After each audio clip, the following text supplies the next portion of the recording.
Esta semana tuvo lugar en Pekín el Congreso del Partido Comunista Chino, uno de los más importantes de los últimos años, ya que el presidente Xi Jinping se postulaba para un tercer mandato, incrementando aún más su poder. A la vez, la dirección decidió aplazar, sin dar ninguna explicación, la publicación de su dato del PIB para el tercer trimestre, así como de otros indicadores económicos que debían conocerse esta semana. La economía china no pasa por su mejor momento. Y los indicios preocupantes se acumulan. Por ejemplo, un paro juvenil que roza el 20% es algo inédito en un país donde siempre había sobrado el trabajo. La razón es la política de cero COVID que este año se ha cebado en ciudades tan importantes como Shanghái, el pulmón económico de China, Shenzhen, el epicentro tecnológico, o Tianjin, uno de los principales puertos de salida.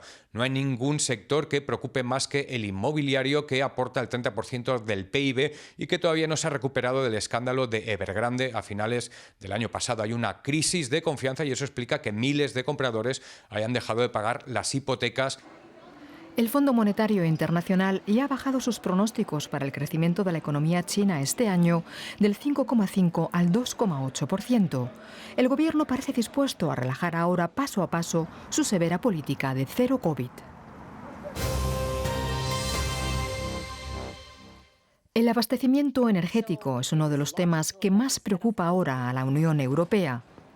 La Comisión Europea propuso este martes que al menos el 15% de las compras de gas natural del bloque para llenar las reservas de cara al invierno 2023-2024 se hagan a través de una plataforma conjunta en la que los 27 usen su poder de mercado para abaratar el precio del hidrocarburo.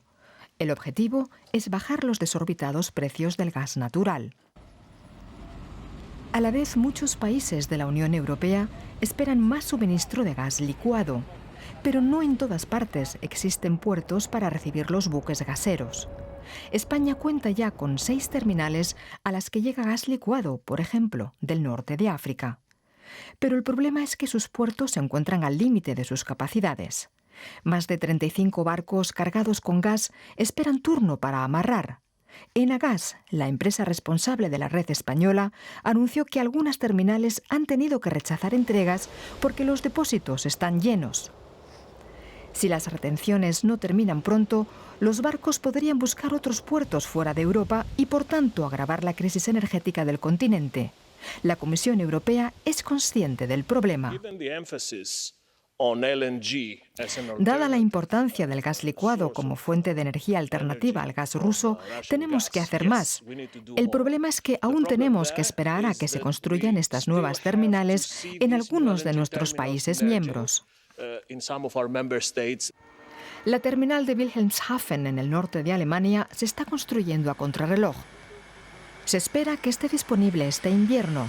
De esta forma, Alemania podría recibir aquí una quinta parte del gas que hasta ahora importaba de Rusia.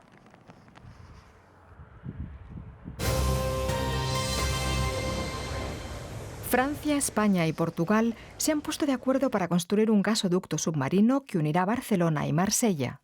Formará parte de un corredor energético verde que transportará primero gas y más adelante hidrógeno. Los pilotos de Eurowings, la filial de bajo costo de Lufthansa, convocaron a una huelga de 3 días. Exigen mejores condiciones laborales y una reducción de las horas de vuelo. La empresa calificó las demandas de excesivas mientras lucha por satisfacer la demanda de pasajes. Ya se han cancelado más de 100 vuelos, la mayoría nacionales, por falta de personal.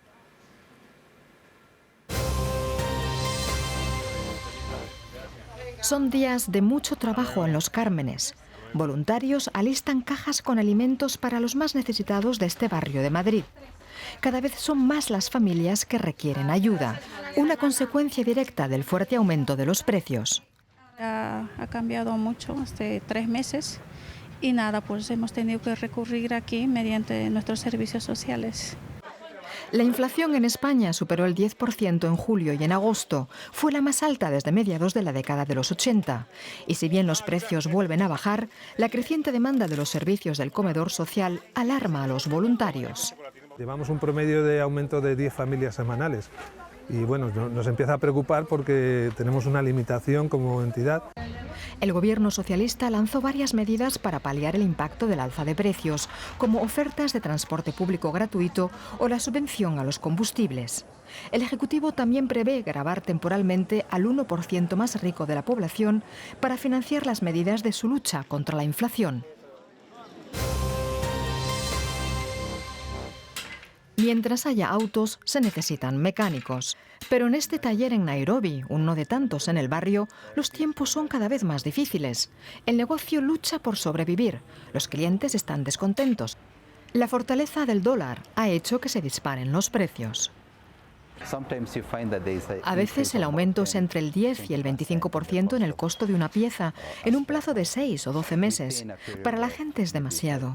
Para nosotros, que nos dedicamos a la venta al por mayor y al por menor de piezas, eso significa muchas quejas de la mayoría de los clientes.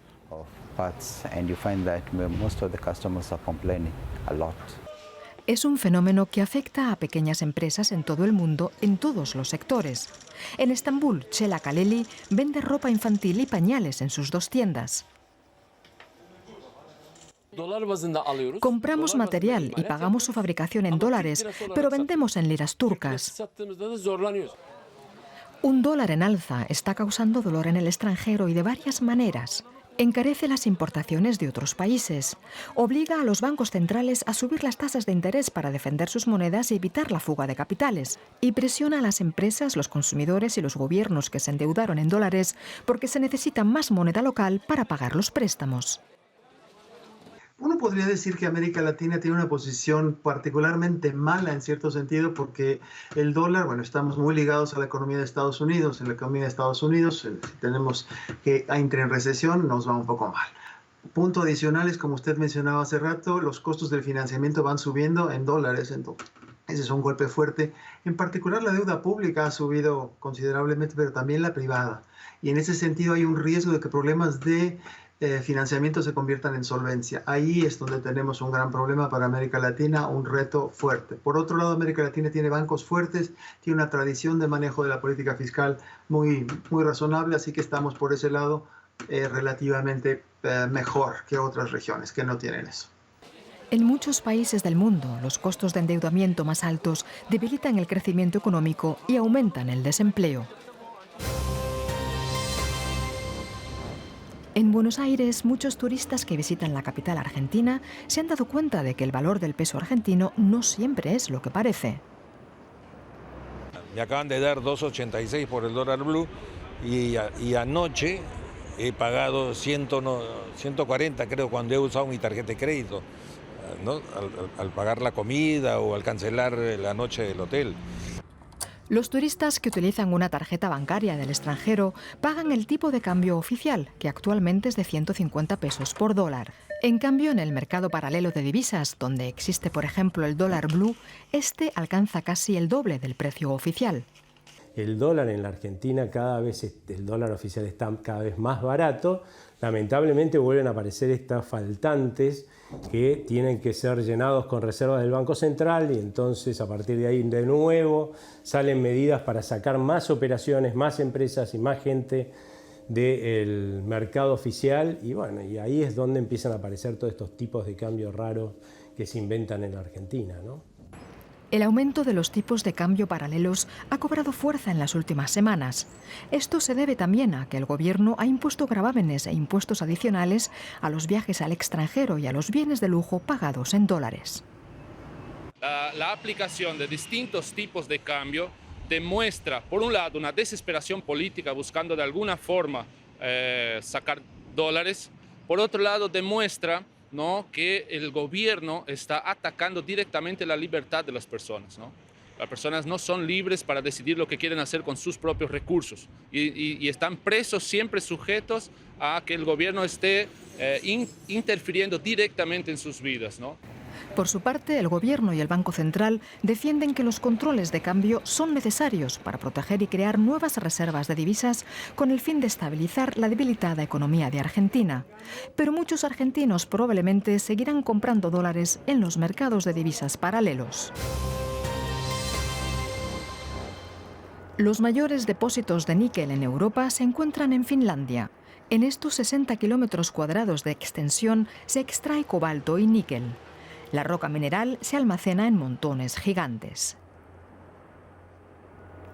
Hace calor y humedad. Las bacterias ayudan a eliminar la materia prima crítica de la roca. Se llama extracción biológica o biolixiviación. El proceso dura 4 años y reemplaza la fusión convencional, que consume mucha energía. Nuestra huella de CO2 es de media un 60% más baja que la de la industria, y eso es muy importante para nuestros clientes. En la producción convencional, la roca se calienta y se funde, pero aquí no, y por eso el equilibrio ecológico de la planta es mucho mejor. Una vez que la industria automotriz europea apueste más por los autos eléctricos, harán falta inmensas cantidades de níquel para las baterías. Hasta ahora China domina el mercado de materias primas, creando una dependencia no deseada para Europa. Terrafame envía la mayor parte de sus materias primas a Asia, especialmente a China. Ahora la empresa quiere cambiar esto.